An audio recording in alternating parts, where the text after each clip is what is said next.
Instagram, what up, what up, what up?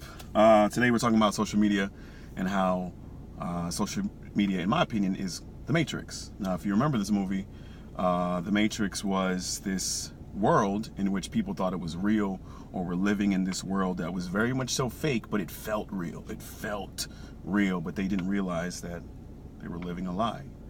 So let's get right into it. Why do I think that way?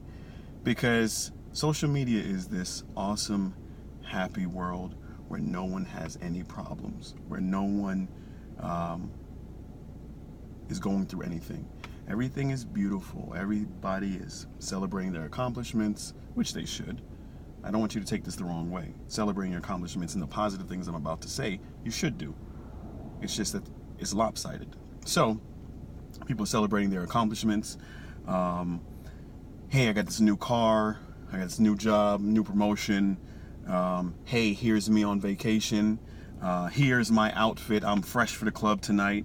Hey, it's me and my girls. We're in VIP. Whatever that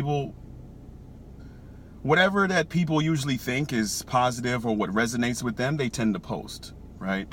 Whether it's something funny, whether they're going through something, they might post something that represents some of their thoughts. Now I'm going to take you on somewhat of a humorous journey, but this shit is real. Again, social media is the Matrix. And in social media, the world of social media, everyone is drunk. And you're like, what? What do you mean everyone is drunk? Let me explain. When you're drunk, people tend to look better. People are extra bold. Maybe you're more outgoing on the liquor. You might be rude or angry. The shit that people will say to you on social media, they will never say to your face. Ladies, you get dick pics in your DM. You ever had a dude come walk out to you, just pull his shit out full hard? No, you haven't. Outside of maybe a homeless man on the subway, you've never had that happen, right? The shit that people do on social media, the energy that people give is this drunk persona almost. The dude who will stare you down in the club all night but never say a word to you, oh, he bet you he gonna slide them DMs and telling you how you're so beautiful and you're so this and you're so that, but he doesn't say nothing to you in person. Oh my gosh, I think I saw you in the club. Of course you did. You stared at me all night. You made it awkward for me and my friends. The comments that people will write under celebrities' pages is crazy. Are they saying that to them in person? Remember when everybody was talking about Drake was so emo and this and that, and, you know, Drake the type to do this? All those same people are now Drake's biggest fans. Y'all was talking crazy shit about him, but when the Drake song come on, you were dancing it up. You know every lyric. You know every fucking thing. Which brings me to my next point, which is group thinking. Social media is full of group thinking because whatever is popular opinion, it's very easy for someone to absorb and run with that thought. Like I said, I used the Drake example. Everybody was talking about Drake so emotional, this and that. When there's like something happens, everybody's posting these memes. It's groupthink. Whatever is current at the time, people are running with it. And because social media is so time-consuming and is part of your life, whether you'd like to realize or not, you're actually watching a video on social media. It's very, I'm not going to say it's hard, but I guess it is, to take your mind outside of this space. Because you have to have your own thought process. You have to be able to look at something objectively and say, even though that the crowd is doing it, even though that it's popular opinion, it's not for me. I'm okay. I'm not rocking with this. I'm going to give you a small example and then get back to this. Can you listen to someone that you do not like and listen to what they have to say objectively?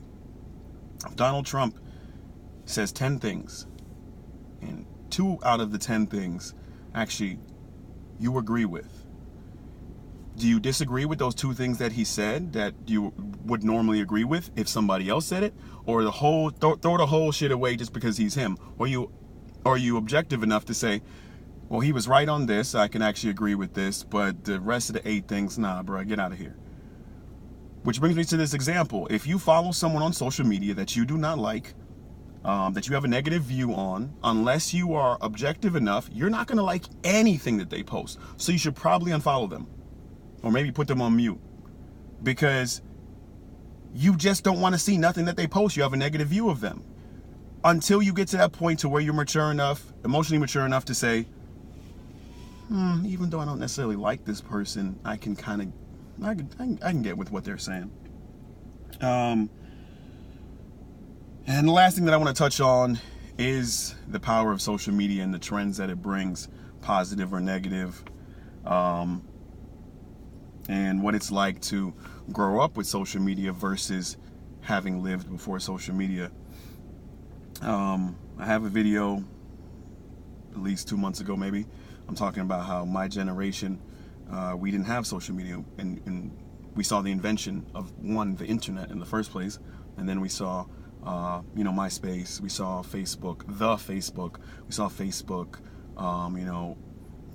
Twitter, Instagram. We seen all of this come up, right? So we were able to communicate with people in person before this whole internet, social media came to be. And back in the day, whatever the cool kids were doing was like the popular opinion, or what was it. That's what was in. Whatever once again, you could still have your own mind back then, but that's what the popular opinion was. Now, for someone who grows up, a younger child who grows up with social media, what is it like to have a Facebook for middle school or high school? What is it like to be on Instagram and seeing all these grown-ass women naked? Because my generation, the level of nakedness when I was in middle school or high school compared to right now in 2018 is night and day. Because we have all these women that are going out, having a good time, throwing on these super sexy ass outfits. And then these young women look at it and they say, I want to be like that too. Which, there's nothing wrong with going out and being sexy. It's not up to me to say this, what's right or what's wrong. I'm just saying what younger people look at and emulate as they get older. And there's one more thing I want to touch on. Is the effect of social media overload. Our brains have not changed. Your brain is the same brain that we have had for hundreds of thousands of years. We are the same human being. It takes millions of years to see legit physical changes in a species. We have the same brain. So 20 years ago, we didn't have the amount of information coming to our brains as we do today, because we're in the information age. The amount of information that gets put in your head daily is out of hand. You're looking at your timeline, You're getting so much information very quickly, whether you just scan over it or you actually read what was going on. It's so-and-so's birthday. You're reading so-and-so's status. Unless you actually want to remember something, all of this goes in and goes out. That's why we live in the microwave age, where people want things quick because there's so much information. You want me to read all of this? I bet you now less people read today than we did 10 years ago. People want it quick, and that's what it is. So the whole social media overload, what happens if you're in a really attractive woman and you have 50 to 60 messages of men trying to contact you a day? Don't you feel overwhelmed? All these people want your attention. You still have a regular real life to live, but in the Matrix, you have all these people coming at you. Which, one more thing, because we're approaching 10 minutes. Don't let social media fuck y'all up. Pay attention to what happens in real life with you versus what happens to you on the internet. I will leave that thought up to you and where you want to go with that. Having said that, if you've made it all the way to the end of this video, I appreciate you for listening to me for so long. Leave a comment below. Share your thoughts. Tag somebody in the video. Thanks a lot.